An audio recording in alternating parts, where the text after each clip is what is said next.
Salut tout le monde, on se retrouve aujourd'hui devant un carton pour une très bonne raison, c'est parce qu'on va l'ouvrir. Il s'agit évidemment d'un colis que l'un d'entre vous m'a envoyé qui contient...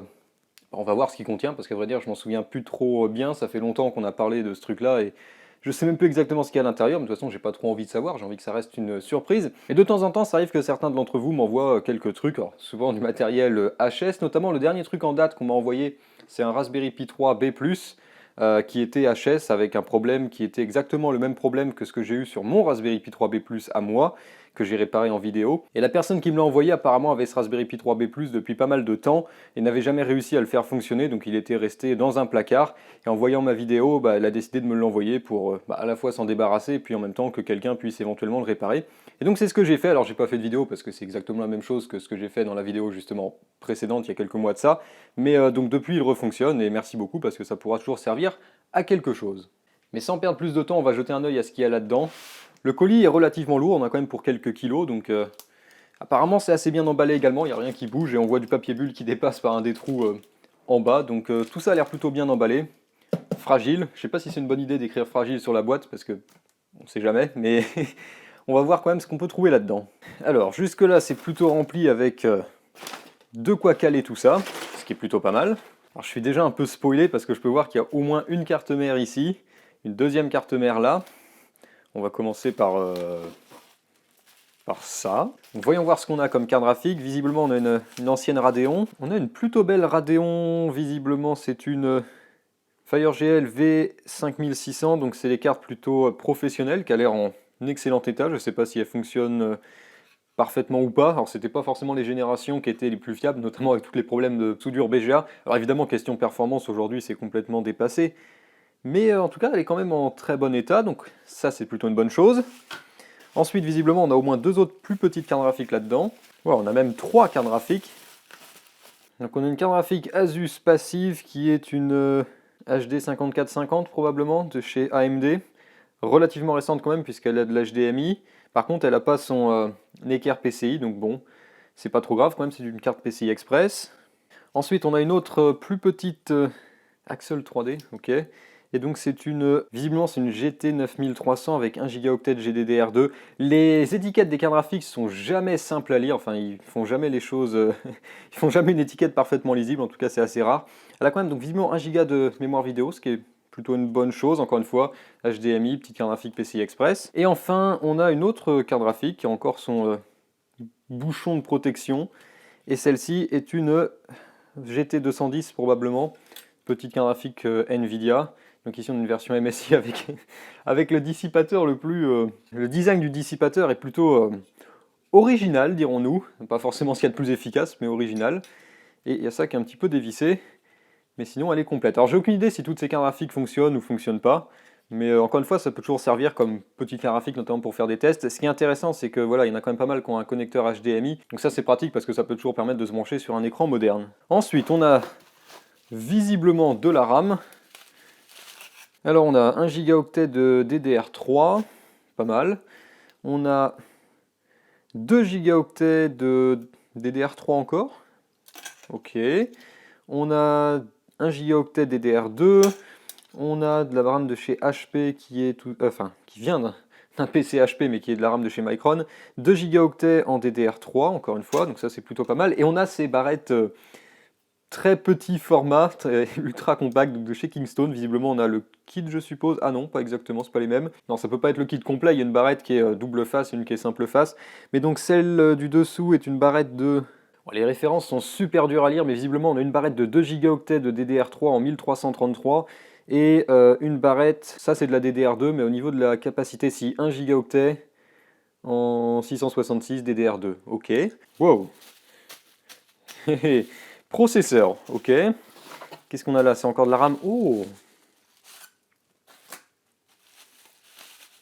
Alors du DDR2. Donc là normalement on n'a que de la DDR2. Ah bah voilà peut-être la deuxième barrette de DDR2 qui irait avec l'autre. On a une value select donc en DDR2, je sais pas quelle fréquence, 533. On a la deuxième visiblement, donc ça va être un kit de 2 fois 1 gigaoctet. Et on a une barrette qui vient de chez HP en 1 gigaoctet DDR2 également, 666. Et ensuite on a un kit de HyperX DDR2 en triple channel visiblement. Donc parfait pour les plateformes 1366. Donc on a 3 fois 2 gigaoctets. Ok, très bien, très belle barrette en plus de ça. Et ça peut servir surtout des barrettes de 2 Go. Je viens d'y penser, mais ça peut pas être pour la plateforme 1366 puisqu'elle était en DDR3. Donc qu'est-ce qui pouvait utiliser du triple channel en DDR2? Ou alors c'est juste parce qu'il manque la 4e barrette. Donc je sais pas exactement, mais en tout cas ça c'est plutôt pas mal. Ensuite, est-ce qu'on jette un œil à toutes les cartes mères ou est-ce qu'on jette un œil aux processeurs? On va faire les processeurs. Alors je pense qu'on a que des processeurs Intel parce que s'il y avait un processeur AMD là-dedans, l'épine aurait été compressée. Alors oui, visiblement on n'a que du Intel.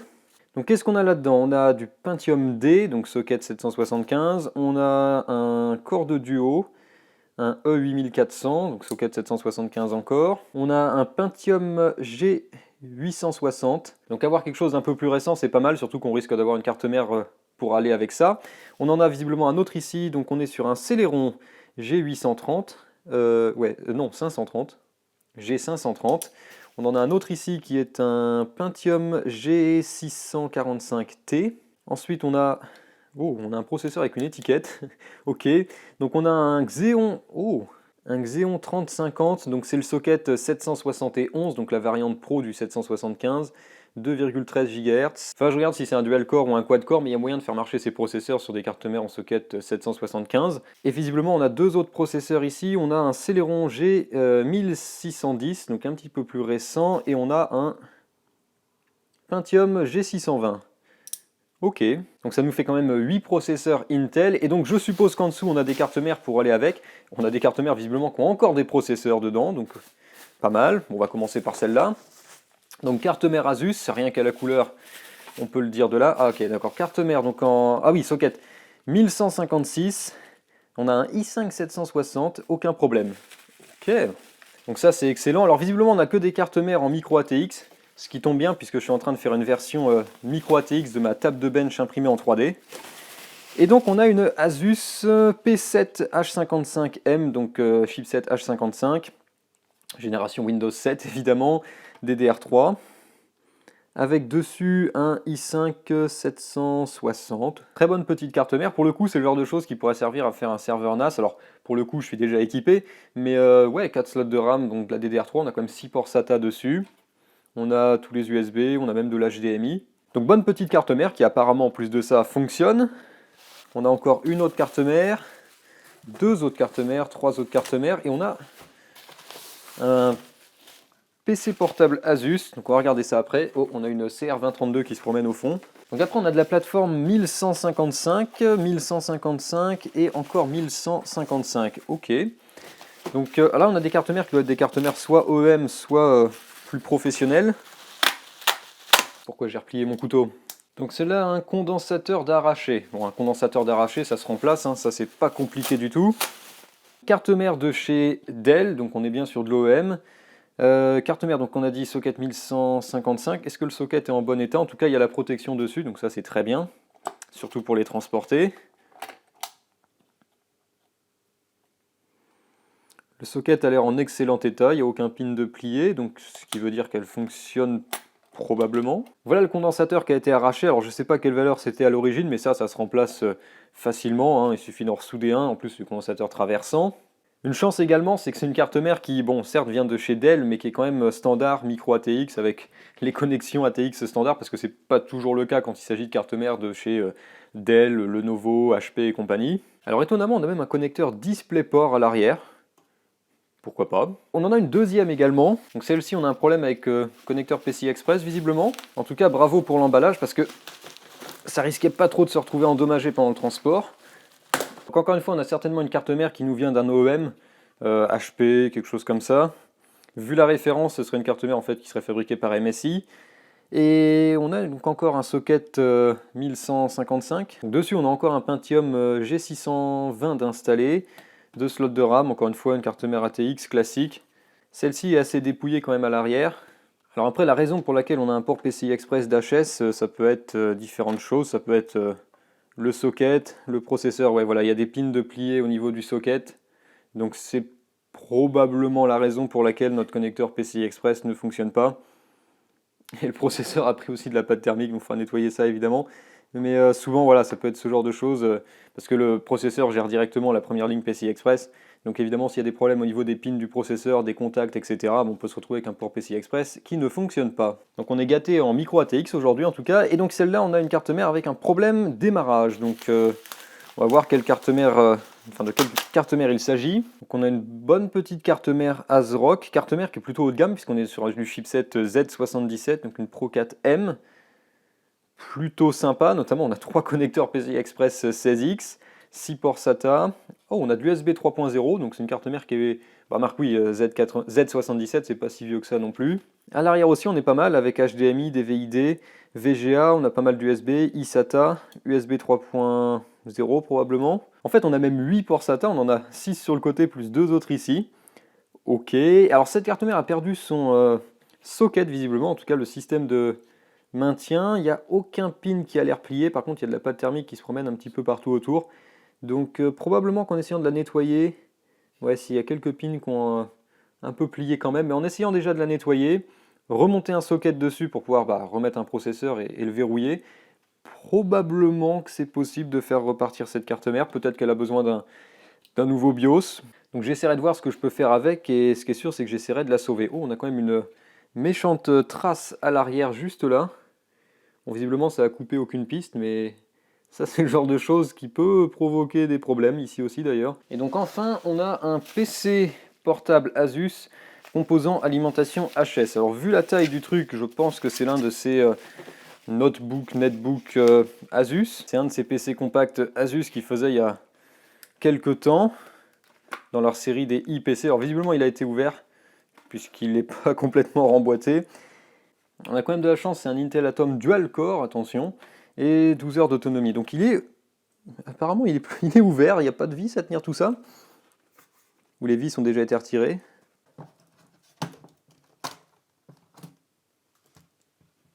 Ok, donc c'est sûr que quelqu'un a déjà regardé ça, donc visiblement on n'a pas de disque dur, le disque dur devrait se trouver ici. Donc il a mis composant HS au niveau de l'alimentation. Oh oui, oh, magnifique.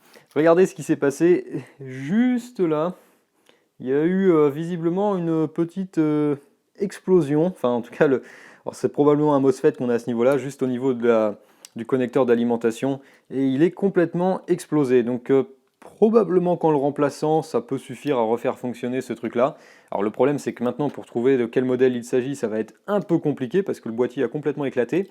Mais ouais, c'est probablement le seul problème qu'il y a, hein, c'est ce truc-là à remplacer. Une astuce, c'est que souvent un composant est utilisé plus d'une seule fois sur une carte mère, c'est-à-dire que quand vous faites un design, une carte électronique, pour essayer d'optimiser ce qu'on appelle le bill of material, vous essayez d'utiliser plusieurs fois les mêmes composants. En réutilisant les mêmes composants le plus de fois possible, ça évite d'allonger la liste des références de composants que vous avez besoin pour fabriquer votre carte. Et donc souvent, quand vous avez des transistors comme ça, vous allez les retrouver ailleurs sur la carte. Par exemple, on a des packages similaires ici, ici, ici. Donc il y a une chance pour que ce composant-là soit le même que celui-là, ou celui-là, ou celui-là. Et donc comme ça, on peut éventuellement essayer de retrouver de quoi il s'agit, même si le composant est éclaté. Alors évidemment, ça ne marche pas à tous les coups. Et puis bon, évidemment, il y a des composants qui sont présents qu'en une seule fois sur la carte. Mais c'est une technique qui peut aider parfois pour réparer certaines choses. Donc j'essaierai sans doute de le réparer, ne serait-ce que pour essayer et puis pour m'occuper un peu, et je verrai bien si j'arrive à le refaire fonctionner ou pas, sachant que bon, clairement c'est pas vraiment pour l'utiliser, parce que ces machines-là aujourd'hui, c'est un petit peu dépassé. Donc voilà tout pour cette vidéo, et merci beaucoup à la personne qui m'a envoyé ce colis, elle se reconnaîtra évidemment, parce qu'il y a des choses qui peuvent définitivement servir, et peut-être même faire l'objet de vidéos à l'avenir. Donc je vais voir un peu là-dedans tout ce qui fonctionne pas, et puis ce que je peux éventuellement réussir à réparer ou pas dans ce qui fonctionne pas. Mais certainement que vous reverrez au moins une partie de ce matériel à l'avenir dans certaines vidéos. En attendant, c'est tout pour aujourd'hui. Si vous avez des choses à dire, n'hésitez pas à utiliser les commentaires, n'hésitez pas à liker la vidéo si vous l'avez aimée, n'hésitez pas à la partager, et n'hésitez pas à vous abonner si ce n'est pas déjà fait. Si vous aussi vous souhaitez m'envoyer des choses, eh bien vous pouvez me contacter par mail à l'adresse goodwin8407@gmail.com. En attendant, c'est tout ce que j'ai pour aujourd'hui, donc je vous dis salut à tous et à la prochaine.